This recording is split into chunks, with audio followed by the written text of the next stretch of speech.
Hello, everybody. So we are here for day 3, page 3. I love that personally of the West Michigan Purchase Agreement.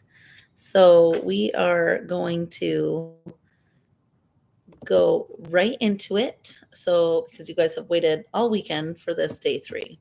So, number 11, heating and cooking fuels. Now, if you live in a place that has propane or natural gas, this is going to be vital. So, liquid heating and cooking fuels in tanks are included in the sale, of course, unless they're rented. And then you need to make sure that your seller tells your buyers that.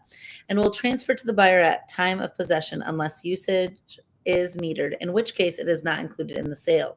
Sellers are responsible for maintaining heating and cooking liquid fuels at an operational level and shall not permit fuels to fall below 10% in the tanks at the time of possession, except that the tanks may be empty only if now empty.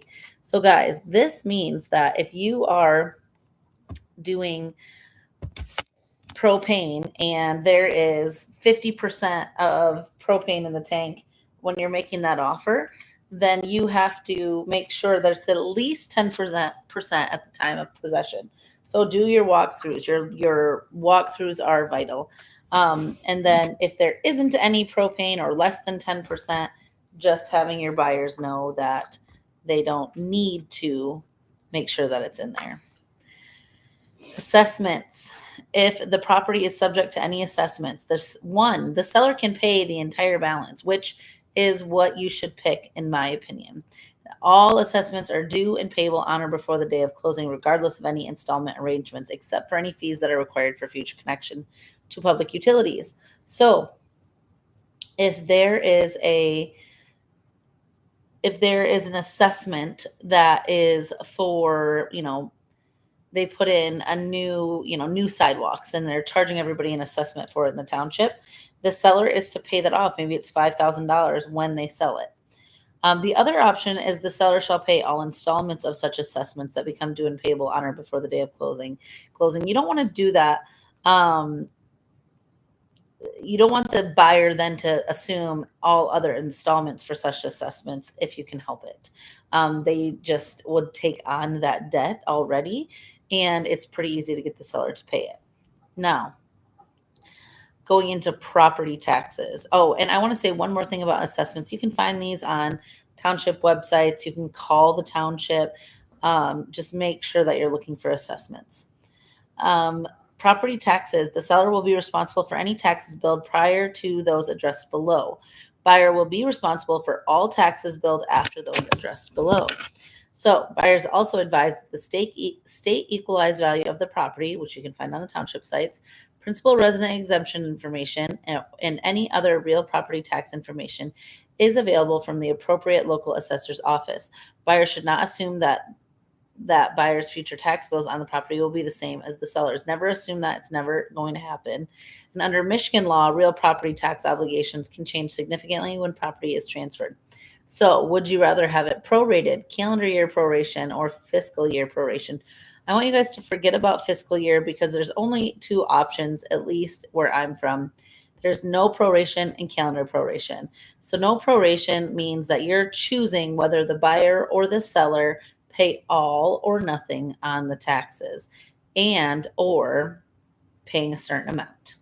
Calendar year just means everybody's responsible for the days that they own. So if you sell on January 2nd, you are responsible for January 1st.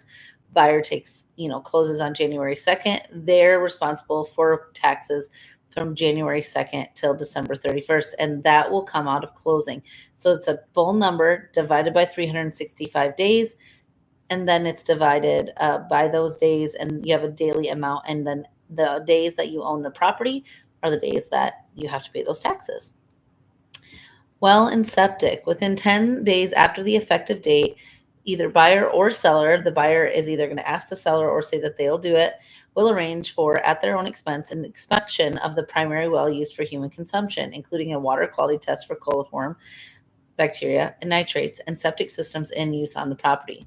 The inspection will be performed by a qualified inspector in a manner that meets county or other local governmental authority protocol, if it's applicable. If any report discloses a condition unsatisfactory to the buyer or does not meet the county standards that are a condition of sale, buyer may, within 3 days after buyer has received the report, by written notice to seller, either terminate this agreement and receive a refund of their EMD or make a written proposal to correct those conditions. If you fail to make a written proposal within the above referenced time period, the buyer is deemed to have accepted the well and septic as is. And then it goes over how long the seller will respond. If the seller fails to respond or to arrive at a mutually agreeable resolution within 3 days, the buyer will have 3 days to provide written notice of termination. If they fail to terminate, they will proceed. The other section, I like to tell all of my mentees who's going to pump it. I have had inspectors come in there and say, I cannot give you your inspection report until I get a pump card because I cannot properly look at this well and septic until you've pumped it because it's so full. We don't know if it's just full because it's overflowing. Is it broken? Is it saturated? They don't know. So I always throw in there, hey, the buyer will pump, or asking seller to pump if the inspector deems needed. And that is the exact verbiage I would use. Inspections.